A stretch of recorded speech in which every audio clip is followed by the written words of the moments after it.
menceritakan perjalanan hidupnya, tapi di sisi lain ada pihak dari keluarga yang merasa tersinggung karena merasa ada rekor pantas. Tapi rasa ketersinggungan itu wajar gak sih ketika ada orang yang bercerita kemudian rasa direndahkan atau dan pihak lain itu merasa tersinggung dalam masyarakat, itu wajar gak? Oke, selamat malam, saya Dr. Firman Sandra. Saya coba menjelaskan dari sisi ini sebenarnya sebelum masuk ke sebuah ranah yang namanya ranah hukum, masih masuk ke sebuah tatanan sosial. Jadi ada sebuah kasus posisi kan di sini, seorang ibu memiliki suami yang akhirnya faktanya suami tersebut meninggal.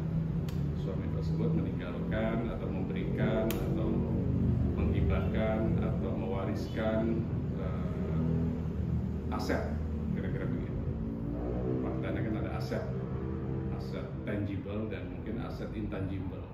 Aset tangible-nya berarti mungkin dalam bentuk rumah, mungkin dalam bentuk mobil, intangible-nya mungkin dalam bentuk saham perusahaan dan lain-lain.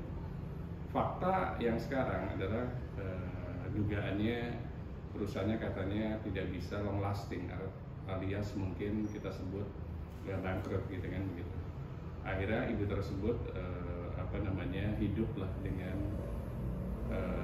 satu anak yang memang faktanya sampai sekarang ada rumah besar ditinggali bersama. Mungkin kalau saya lihat secara psikologis biasa nyaman dengan pasangan, biasa nyaman dengan suami, biasa nyaman keluarga yang utuh. Tiba-tiba ada sebuah kejadian yang membuat secara psikologis membuat mentalitinya sedikit drop mungkin. Akhirnya memiliki sebuah ketergantungan atau mungkin hal-hal yang secara nalar kok berbeda dengan kebiasaan masyarakat lainnya. Kalau saya lihat sih harus dilihat dari sisi psikologisnya terlebih dahulu gitu. Kenapa bisa terjadi? Kemudian tadi pertanyaannya, apakah ada dari pihak lain, otomatis dari mantan pasangannya, mantan suaminya kalau memang sudah meninggal,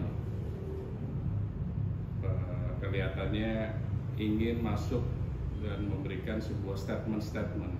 Apakah statement itu wajar? Ya sebenarnya wajar-wajar saja sepanjang tidak ada implikasi ke sebuah yang namanya pelanggaran hukum. Statement yang masih wajar, mungkin statement yang fakta itu sah-sah saja. Tapi kalau statementnya sudah masuk ke ranah penghinaan, statementnya apalagi diucapkan di sebuah media sosial, di sebuah jaringan elektronik, jaringan internet, ya harus lebih aware, harus lebih bisa controllable gitu lah, dia harus bisa dikontrol. Jangan sampai ada kalimat-kalimat yang justru ada kontraproduktif di sini. Seperti mungkin ada nada-nada penghinaan, nada-nada yang mungkin kalimatnya sudah kategorinya misalnya pencemaran nama baik. Nah itu harus dihindari mungkin. Tapi kalau komentar yang sifatnya masih datar, masih umum, sebenarnya sah-sah saja sih. Karena mereka kan pernah menjadi sebuah keluarga kan. Setelah itu suaminya meninggal, otomatis kan sedikit terputus kan. Tapi kan darahnya kan masih ada, memiliki anak kok gitu. Anak di sini kan berarti darahnya dari bapaknya mungkin punya adik atau punya kakak. Berkomentar terhadap kasus ini sah-sah saja sebenarnya, sepanjang tidak mengganggu atau ada unsur secara penghinaan ataupun pencemaran nama baik. Itu sebenarnya. Oke, kalau ada rasa ketersinggungan yang bisa diajarkan segala macam, apakah tersinggungan itu penjelasannya harus seperti apa sih? Lagi-lagi permasalahan hukum itu dan upaya hukum adalah upaya terakhir kalau menurut saya sebagai praktisi hukum. Lebih baik didiskusikan apa sih permasalahan pokoknya gitu, substansinya apa gitu. Kalau substansinya masih wajar sebenarnya sah-sah saja mau bicara apapun gitu kan. Tapi kalau sudah menyangkut kategori nanti kalau memang merasa ada sebuah ketersinggungan, jangan langsung melakukan upaya laporan polisi. Lebih baik mediasi, disitulah restoratif justice tersedia, diskusi, silaturahmi, dan itu yang diharapkan sebenarnya.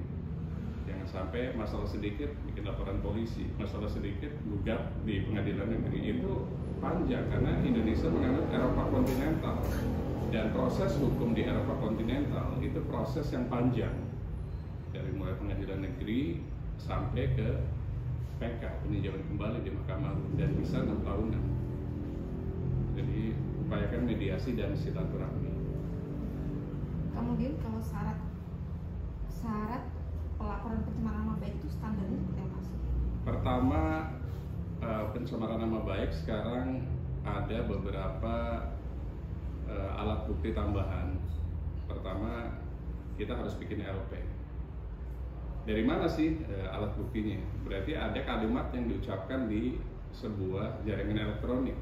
Bisa podcast, bisa YouTube, bisa email, bisa Instagram, bisa Facebook, dan lain-lain. Nah, dari sana nanti di capture, di screenshot. Nah, itu adalah dasar untuk melaporkan terlapor dengan kategori pencemaran nama baik di pasal 27 ayat 3 Undang-Undang ITE Jungto pasal 310, 311 Kitab Undang-Undang Hukum Pidana. Namun setelah itu nanti polisi akan memanggil ahli. Nah, ini yang banyak ahli kalau di pencemaran nama baik. Ahli apa aja? Nanti ada ahli bahasa, ada ahli ITE, ada ahli hukum. Dan ancaman hukumannya sekarang turun. Artinya kalaupun memang terbukti adanya dugaan pencemaran nama baik, itu tidak boleh ditahan. Yang berhak menahan adalah putusan hakim setelah inkrah, setelah final and binding. Jadi polisi, jaksa nggak boleh menahan kalau memang kasus ini panjang. Tapi lagi-lagi kalau saya sebagai praktisi hukum selalu menyarankan hukum itu adalah terakhir saja. Mediasi itu lebih penting, silaturahmi itu lebih urgent, gitu, lebih signifikan dibanding proses hukum yang memakan waktu panjang dan lama.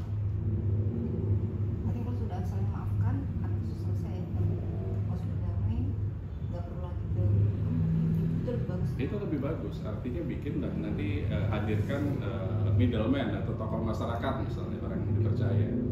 Bikinlah sebuah agreement, perjanjian misalnya, bahwa sudah ada perjanjian perdamaian. Setelah tanda tangan berarti tidak boleh melakukan upaya hukum baik pidana ataupun perdata. Itu lebih baik sebenarnya. Kenapa sih harus segala sesuatu langsung masuk ke ranah hukum gitu?